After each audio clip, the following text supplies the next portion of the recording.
again, guys, and once again, welcome back to another lesson in our subject, PE and Health. And you know who it is? This is your one and only PE Sensei. So for this lesson, we are going to start learning some of the fundamental skills in Arnis. And the focus of this lesson is none other than fighting stances and footwork. So I hope you guys are just as excited as I am, and without any further delay, let us now jump right into it, to the step-by-step tutorial of Arnis fundamental skills, fighting stances, and footwork.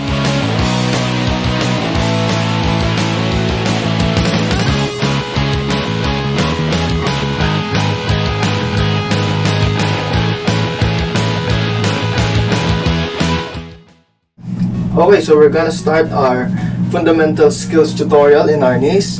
So for today's lesson, it's all about fighting stances and footwork. But before that, let me teach you how to salute or give pugay in Arnis. So first of all, if you're right-handed or left-handed, just put your baston on your side, and then right here, just on your chest, and then do a quick nod. Okay, so that's pugay. So once again, pugay. So before you start your activities or your videos, always make sure to do a pugay before doing your videos or activities. So okay, so first of all, we're going to tackle the fighting stances. Okay, so this fighting stance is called the weapon side stance. So the logic of this fighting stance is to fully maximize the utilization or the use of your weapon. So for this stance, if you're right-handed or left-handed, put your strong side in front of you. So just like this. And same goes with your foot or leg. So put it in front and slightly bend your knees to make your balance stable or your gravity stable. And yeah, extend your weapon in front of you and put your offhand in your chest. So okay, so this is called the weapon side stance. So both hands, the hand that is holding your weapon is called the weapon hand, and this hand without the weapon is called the free hand or the offhand. So once again, weapon side stance. So there you go. So the foot in front is called the lead leg, and the one in back is called the rear leg or rear foot or lead foot. So there you go, weapon side stance. And the other fighting stance is called the offhand side stance. So the purpose of this stance is to avoid getting disarmed by your opponent. So if your opponent is good at disarming, so yeah, switch your offhand for range. So if they try to reach for your weapon, you can always push them and then strike. Okay, so once again, weapon side and offhand side. So the offhand side stance, as you can see, my offhand is in the front this time, or is in the lead. Same with the side of the foot. Okay, so now that we're done with the fighting stances, let us move on to the footworks. Okay, so for our first footworks, this one is called the Caballero footwork, and you can do this in both offhand or weapon side fighting stance. So for now, I will do a weapon side fighting stance. So first of all, fighting stance, and then for the Caballero footwork, I will do 2 steps forward, starting with my rear leg. So 2 steps, 1, 2. Okay, so once again, let's try it. From the top, 2 steps forward, 1, 2.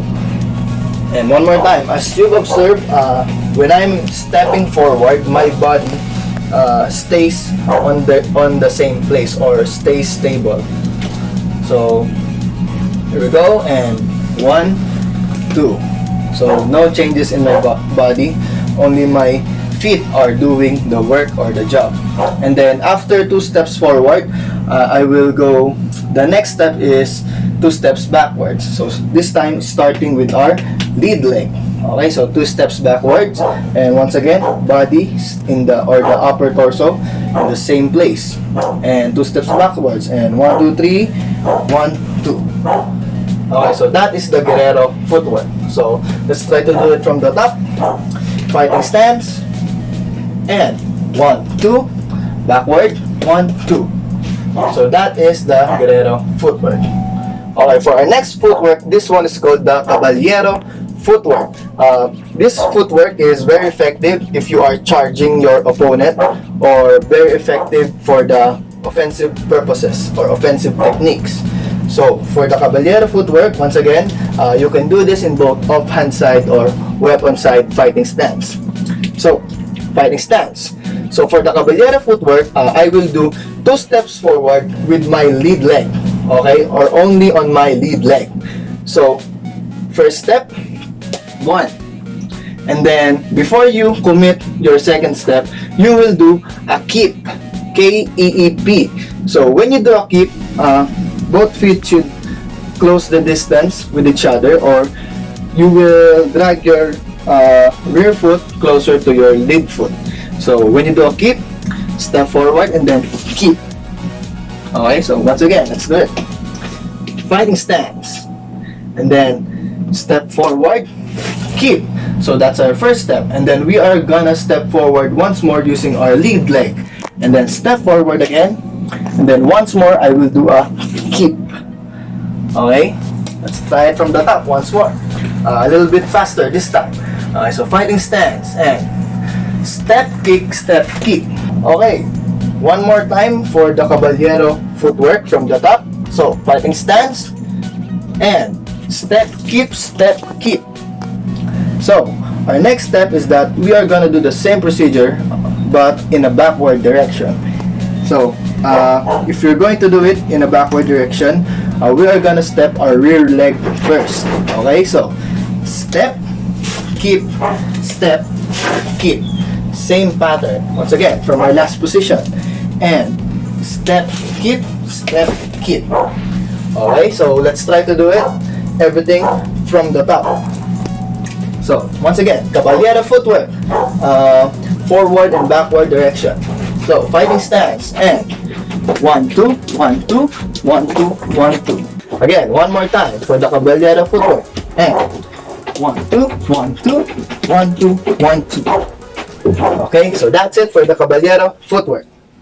It's called the triangle footwork. So to start the triangle footwork, once again, you can do this in both offhand side or weapon side fighting stance, and this footwork is very useful when it comes to finding angles or evading strikes or defending yourself and finding angles to strike your opponent. Okay, so fighting stance. So our first step is we're going to do a diagonal step forward with our lead leg. So diagonal step forward, 1. Okay, now next step we are gonna do a keep, and our next step is we're gonna do a diagonal backward step with our lead leg. So 2, and then another keep, and then a sideward step with our rear leg, step, and then keep. So we're back to our starting position, and if we are going to visualize the direction of the triangle footwork, it's basically making a triangular motion with our feet or with the use of our foot. So once again, starting position. Okay, this is the triangular footwork. I'm gonna do it slowly but continuously. Okay, so fighting stance and 1, keep, 2, keep, 3, keep, another 1, 1, keep, 2, keep, 3, keep, another 1, 1, keep, 2, keep, 3, keep.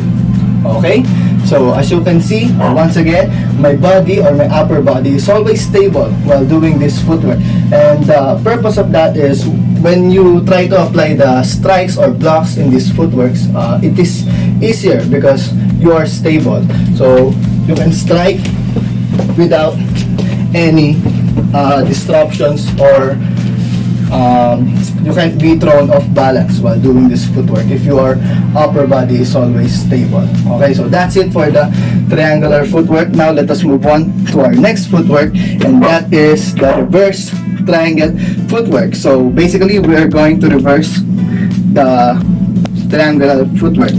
So if we're going to do the reverse triangle footwork, it is very similar to the triangle footwork, but we're going to do it on the backward direction. So once again, you can do this in a weapon side or offhand side fighting stance. So, fighting stance first. And just like in triangular footwork, or the triangle footwork where we do a diagonal forward step in the beginning, this time we're gonna do a diagonal backward step. Okay, so using our rear leg.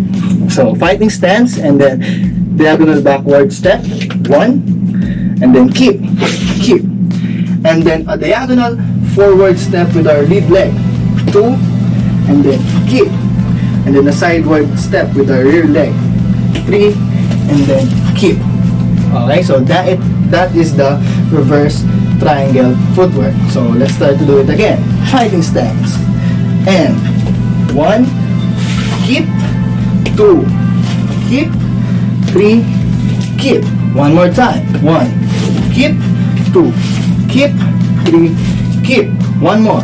1, keep, 2, keep, 3, keep. Okay, let's try to do it a little bit faster. Okay, so fighting stance, and 1, 2, 3, 1, 2, 3, 1, 2, 3. So that is the reverse triangle footwork.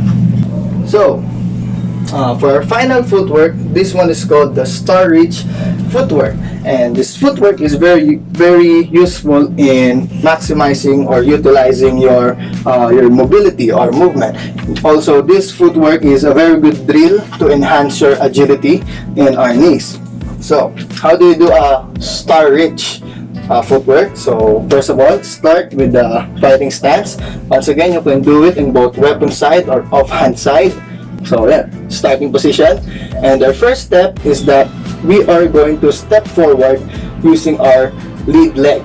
Right, so step forward, step, and then go back to your starting position by doing a keep.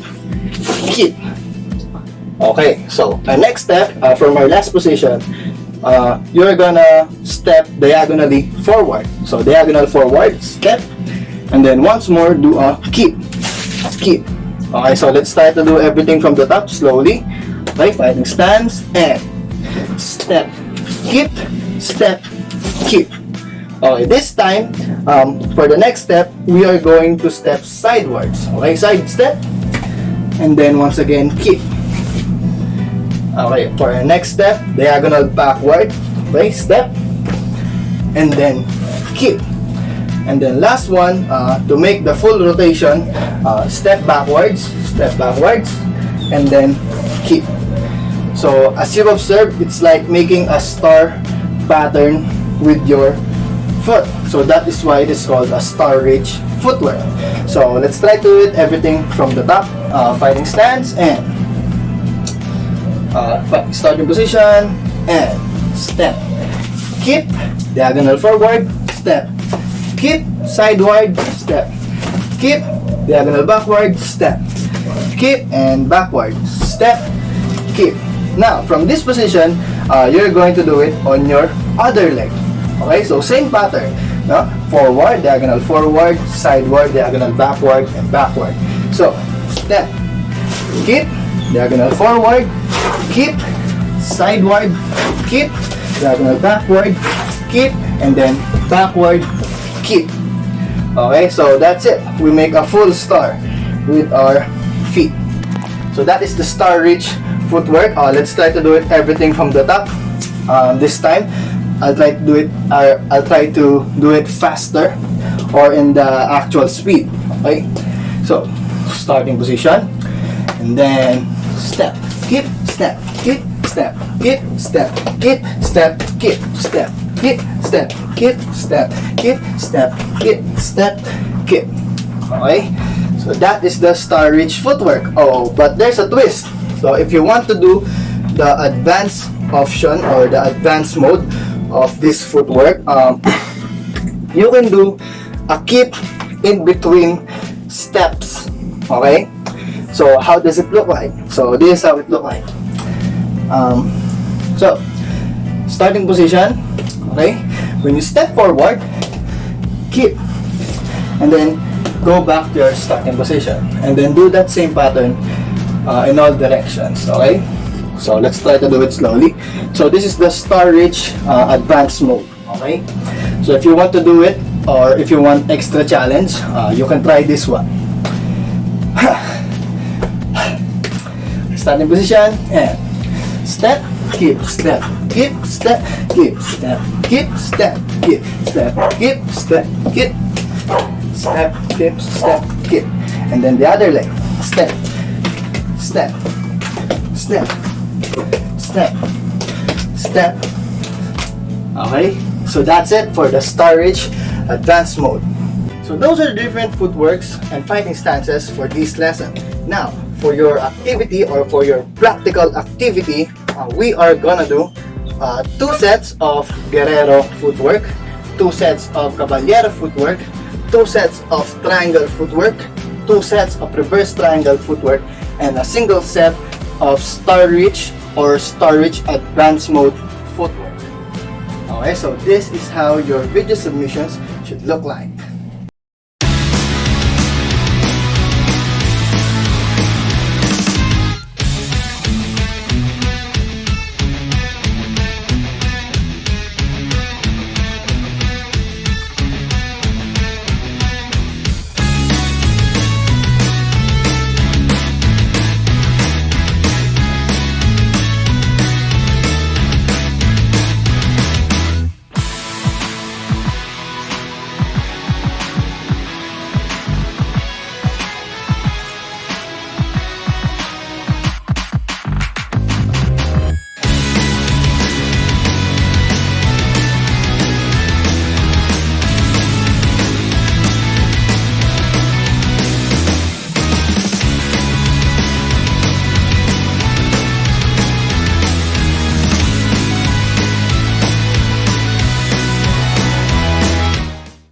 So that's it for the fighting stances and footwork in Arnis. So remember to keep on practicing and keep safe while doing these activities. And I'll be looking forward for your video submissions. Now I will wrap up everything with our closing segment called Health Trends.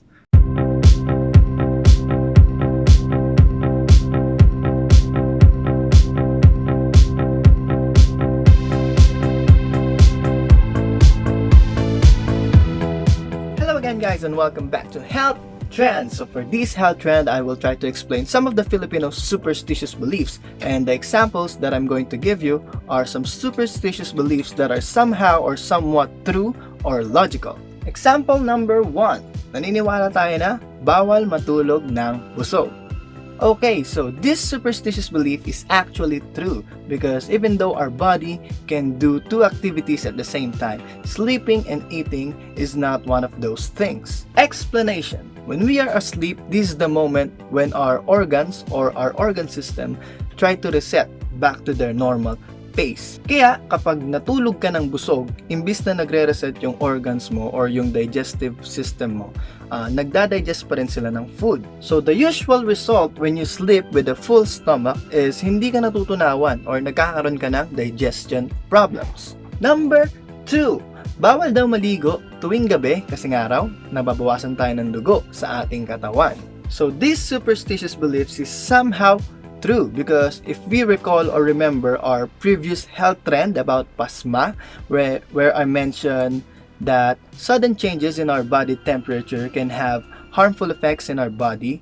So yun, nangyayari yun kapag naliligo tayo tuwing gabi.